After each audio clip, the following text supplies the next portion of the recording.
Director Wray, did the FBI ask financial institutions to turn over their customers? Yield the time to me.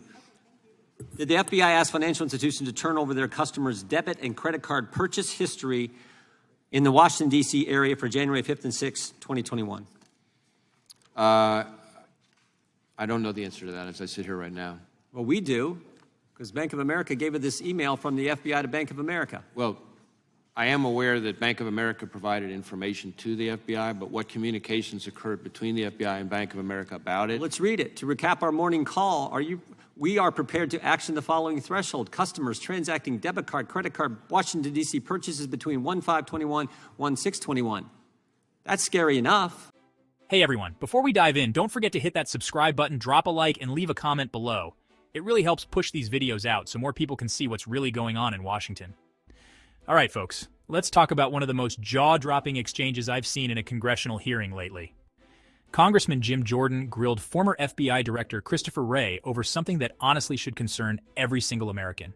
The FBI going to big banks, specifically Bank of America, and asking them to hand over your financial data.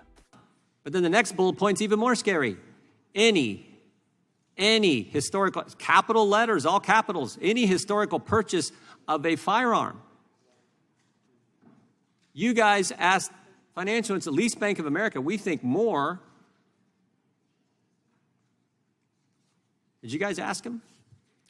Again, I don't have the full sequence of the back and forth. You've got one, looks like you've got one email that I haven't seen before here. So I don't know that I have the full exchange that this. Well, does this email trouble you as much as it does members of the Judiciary Committee?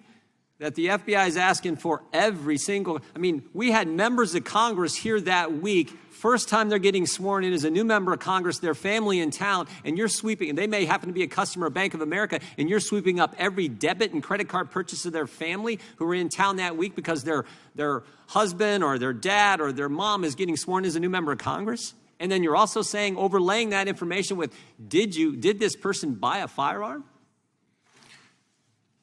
And the question is? I'm just nervous about that. Are you nervous about that? As I think I've testified before, my understanding is that our engagement with Bank of America was fully lawful, but that we recalled the leads that were cut to field offices. If it's lawful, that was my next point. If it's lawful, why did you say we're not going to use these leads? That's what Mr. Jensen testified to when we deposed him, the director of the terrorism unit at the FBI. That's what he testified to. Why did you not use the leads if it was lawful to get the information? Well, there are Chairman, it's 1 minute and 18 seconds over time. There are plenty of times where there are things that we lawfully can do, but that we decide is better that we not do. And I think that's what happened. The idea that Mr. Massey said earlier, that this is lawful, that you can ask this is scary. This is something else we're going to have to change. With that, I would yield to the gentlelady recognize the gentlelady from, we got a unanimous consent request from Mr. Moore. Mr. Chairman, yes, the Wall Street Journal article I'd like to enter into the record says Republicans eye sweet home for new FBI headquarters in Alabama. All right. Without objection, the chair now recognizes the gentlelady for Texas for 5 minutes, and then we'll take a break, Director. Here's the part that really gets me. Imagine being a new member of Congress in January 2021. Your family's in D.C. to watch you get sworn in. They use a debit card at a restaurant, maybe buy a souvenir, maybe pay for parking. And suddenly their transactions are swept up into an FBI database, cross-checked against a gun registry. That's not targeting criminals. That's treating ordinary Americans like suspects. This should terrify Republicans, Democrats, independents, everyone. Because if the FBI can do this to people in Washington, D.C., they can do it to anyone, anywhere. Today it's Bank of America and January 6th. Tomorrow it's Wells Fargo and a political protest in your city. And when the FBI director acts like he has no idea this happened, that's either a cover-up or proof that the agency is way too big and out of control for its own leadership to manage. Neither answer is good. So here's the bottom line. Jim Jordan exposed something that every American needs to hear.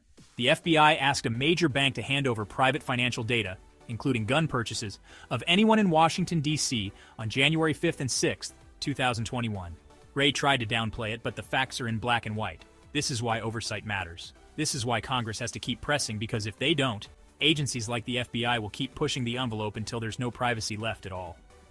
Drop your thoughts in the comments. I read every one of them. And again, don't forget to like, share, and subscribe so we can get the truth out there.